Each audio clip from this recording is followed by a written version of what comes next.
Hey everybody, hey! Hey, where my hook at?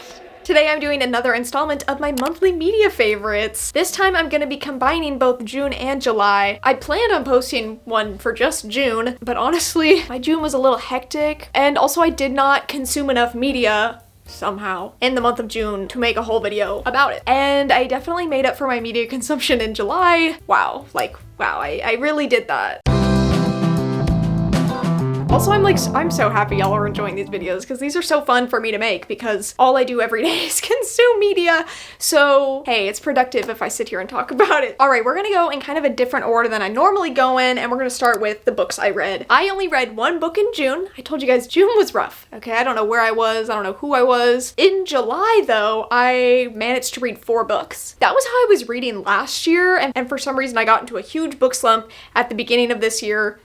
Probably because I was depressed. But I feel like I haven't been able to keep up with how I was last year. I feel like I'm finally out of my reading slump. Thank God. Like, oh my God, it feels so good to be able to sit down and read a book and actually pay attention. So the one and only book I read in June was The 7 Husbands of Evelyn Hugo by Taylor Jenkins Reid. I gave this book a 4 stars. This has been on my TBR for so long, but I decided to pick it up after I read Emily Henry's new book because people were comparing the 2 plots. So if you don't know what this book is about, basically, Evelyn Hugo is this huge major Hollywood actress who was like all in the limelight, and then all of a sudden she disappears for a few years and drags in this journalist to help her write her life story, and you basically go through her entire life and the 7 husbands that she's had. It's a journey. It was really entertaining and didn't know it was gay. Where my people at? This being the only book I read during June, actually, hey, that's valid. Okay, moving on, I read a few books on my Kindle. Next up, I read Sunrise on the Reaping by Suzanne Collins. This is in the Hunger Games series. Thought it was pretty good. I gave it a 4 stars. I did have just some like minor issues with the book, like just because I felt like it was drawn out in the parts where I didn't want it to be drawn out. We already know how it ends, but it was still entertaining, it was still fun, and it was really fun to see all these characters who you already know. All right, next up on my Kindle, I also read The Tenant by Frida McFadden. I mean, her books are always gonna be like quick, easy reads for me. No brain power, no nothing, but this one, like usually they're pretty okay. This one I gave 2 stars. I did not like it. This book is about Blake. Suddenly he gets fired from his job, and him and his girlfriend decide to rent out one of their rooms in their brownstone in New York. Chaos ensues from there. Like, I'm not gonna give anything away. And like, I do go into her books knowing they're gonna be a little kooky,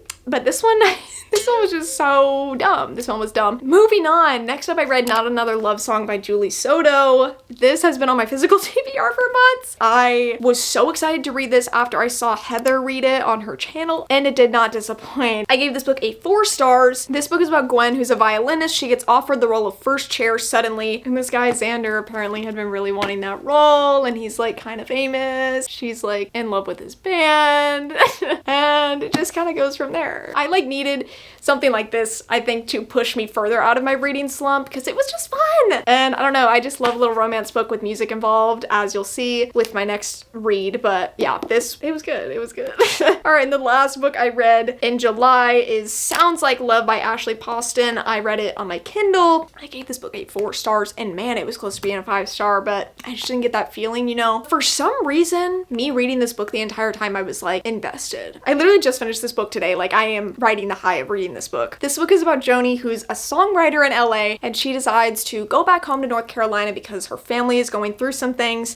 She starts hearing a man in her head. She starts hearing this man's thoughts. He can hear hers too, hey! These 2 books are kind of similar with the fact that they're both musicians. One of them is famous. I love that. I love it. It's very Wattpad. This book was so Wattpad, and I think that's why I was invested immediately and why I could not put it down, because it just brought me back to like 2014, like staying up till 5 a.m. reading fanfiction. Also, Harry Styles mentioned One Direction, best song ever. Choreo mentioned. It was kind of made for me. I love a little romance book with music involved. Like, I just love it. It's like 2 of my favorite things. All right, those are all the books I read. Let's move on to some of the TV shows I've been watching. Kind of watched some really TV shows over the past 2 months. Starting off very strong, we have Love Island USA season 7. Genuinely the worst season of Love Island I've ever seen. This season was like such a train wreck. There were only maybe 2 episodes out of the entire 40-ish episode season that I was invested and like could not look away. And that would be my girl's Nicolandria. I was a Nicolandria shipper from day one. Okay, it was serious to me. It still is serious to me. That one episode, y'all know the one. It healed something in me. Like I genuinely was like smiling as if I'm like their third.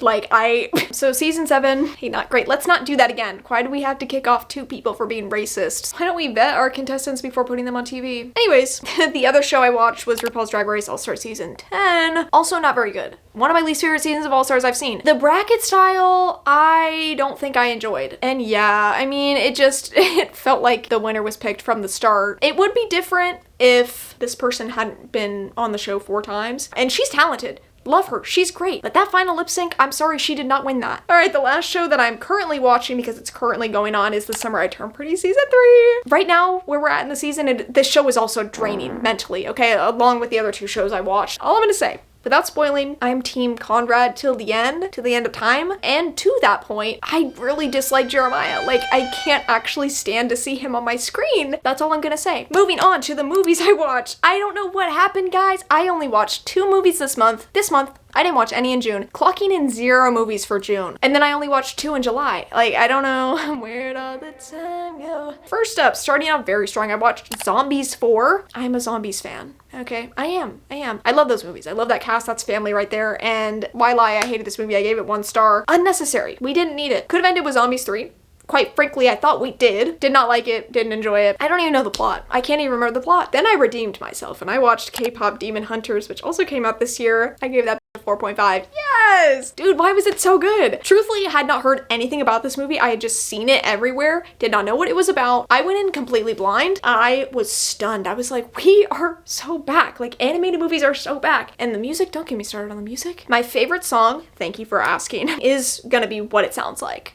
This is what it sounds like. It's so dramatic and I love it. Moving on to my favorite songs. I feel like I go through waves of I hate everything I'm listening to, can't find anything I really want to listen to, nothing sounds good, and then all of a sudden everything I listen to is like the best thing I've ever heard, and that's how I'm feeling right now. So here are 10 of my current favorite songs in no particular order. First up, we have Head Over Heels by Genevieve. Let me just cut in really quick and talk about Genevieve for a second because I fear she is one of the most underrated artists of our time right now. I will shout it from the rooftops. Her music is impeccable. Her voice, gorgeous, and she's got her new album coming out and I cannot wait. Head Over Heels is one of the singles from this new album and I am obsessed. If this album does not come out on vinyl, I'm going to throw a fit. Next up, we have Something I Didn't Ask For by Blame My Youth, Manchild by Sabrina Carpenter, More Than Hate by Bill Murray, Cross Your Mind by Shelly, Odin Street by Rin Weaver. We're so back. What do you mean it's 2015 again? Octa Hate anybody? Hey. Next up, Jaden by Clear Rosencrantz, Vamos by Your Neighbors, Hard by Your Girl, and finally, maybe my current favorite song, I Gave You $10 to buy Pringles, but you didn't give me change back. Pringles aren't $10 by Kiss the Scientist. It's just so good. It's so good. And I love a song with a funky ass long title. I love it. All right, now let's move into my favorite albums that I've listened to recently. Starting off with Addison by Addison Rae. This is her debut album. I reacted to it on the channel and I don't think I have anything to say that I haven't already said about this album, but if you haven't already gone and listened to it, I highly recommend. Next up, I listened to Never Enough by Turnstile, which is currently on my turntable. Again, what can I say about this album that I haven't already said? I love this album so much. Contender for one of my top albums of the year. Next up, I also listened to Order Chaos Order by Callum Hood. Yeah, I feel like I've talked about these 3 albums like too much, but again, like this as a debut album, I had no doubt I was going to like anything that Callum put out solo wise, but I was not expecting to like it to this extent where, like Turnstile, I have not been able to stop listening to this album. All right, next up I listened to Father Figure by Jon Bellion. I used to listen to a lot of Jon Bellion. He makes some really great music. I hadn't listened to him in a long time, but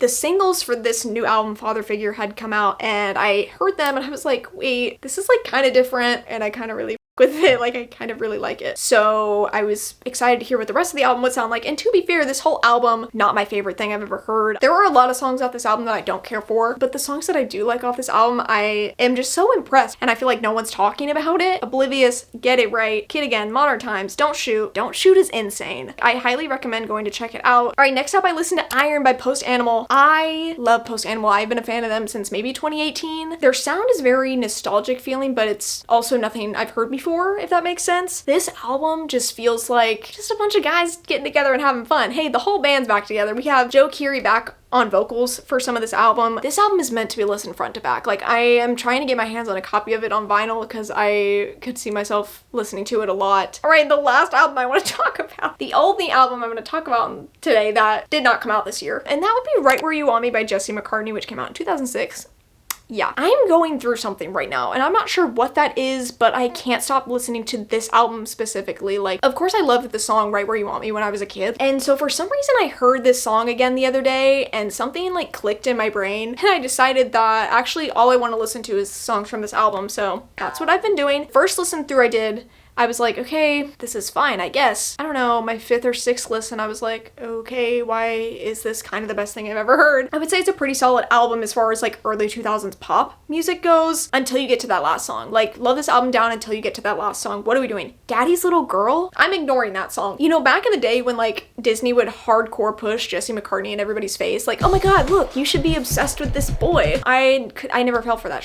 Like, hey, couldn't get to me. But I feel like now I'm like rethinking things. I'm like, why was I blind? Like, rewatching the Right Where You Want Me music video, something has changed within me. I feel crazy, but like a good crazy. Like, also I've never been happier. So super excited for next year when this album turns 20 and hopefully it gets pressed on vinyl, because if it doesn't, I'm going to have a problem. I'm going to have to speak to Mr. McCartney himself, but I'll wait.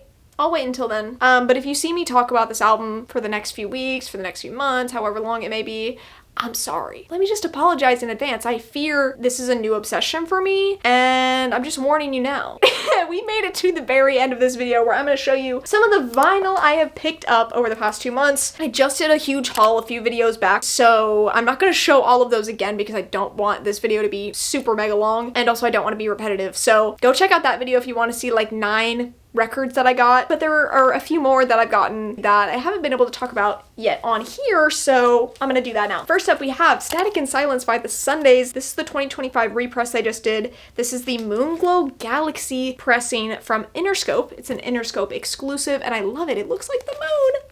Hello. I was like waiting for this to come out so I could finally complete my Sundays collection. I'm so glad that I did this though on the sick pressing, and now I have every album from the Sundays in my collection, and I'm so excited about that because I love their discography. They have no bad songs. This has been stuck on my turntable for weeks since I've had this. Next up we have Music from Zombies. This is a green vinyl. This is a weird ass pressing, okay? It's like a dark translucent green on the outside with then a lighter green in the middle. You can really see it on camera. I can't really see it in person that well. It's really interesting. Not sure why they decided to go with this pressing when I made them a mock-up that looks so much better, but I was just excited by the fact that we got this music on vinyl finally. Not sure how I feel about it being a compilation of the hits from all 4 movies, when I really would have loved to just scrap all the music from the 4th movie and have more underrated hits from the other 3 movies, you know? I don't know. This is just kind of a fun thing to have in my collection. It's fun to have, and I think it's really funny, so I had to get it. Next up I have Twilight Zone by Ariana Grande. This is a 7-inch on a clear pressing to go along with all the other 7-inch records she released for this album, also on clear. Whether I wanted to or not, I kind of had to pick this up, like no brainer, because I'm variant collecting for Ariana Grande, so this is just another thing included in that. But it's fun. I love this cover a lot. Like all the looks from her short film. Oh my god, she looked so good. All right, and then last up I have Crash by Charlie XCX. Cut to me like a few videos back saying I wasn't gonna buy this specific variant. To me, it looks orange, and I don't think I'm gonna do it, guys. I don't think I'm gonna get it, but here we are. This is the Urban Outfitters repressing they just did on a Midnight Burgundy vinyl. And yeah, I had been wanting to get this album on vinyl for so long. When I heard that Urban Outfitters was gonna be repressing her entire discography, I was so excited to see what the variant would look like for Crash, but truthfully, this is probably my least favorite pressing out of all of them, just because I really wanted like a red